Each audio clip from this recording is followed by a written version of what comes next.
కన్నప్ప మూవీలో శివలింగ రూపం ఎందుకు అలా ఉంది? మిగతా శివలింగ రూపాలు వేరుగా ఉంటాయి కదా, దాని వెనుకున్న కథ ఏంటో తెలుసుకుందాం రండి. శ్రీకాళహస్తిలో ఉన్న ఈ వాయులింగం పంచభూత లింగాల్లో 4వది.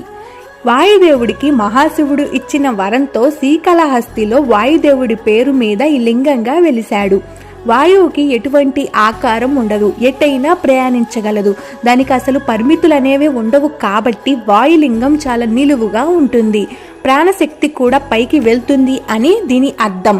అందుకే కన్నప్ప మూవీలో శివలింగం అలా నిలువుగా ఉంది. ఇంకొక గొప్ప విషయం ఏంటి అంటే, శివలింగానికి పూజలు చేస్తూ అక్కడే ప్రాణాలు వదిలిన 3 జంతువులు, సాలీడు, సర్పం, ఏనుగు. ఈ మూడిటి పేరు మీదుగా శ్రీకాళహస్తి అనే పేరు వచ్చింది.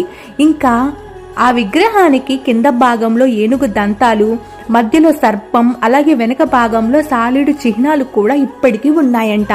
ఈ విగ్రహం స్వయంభుగా వెలిసింది.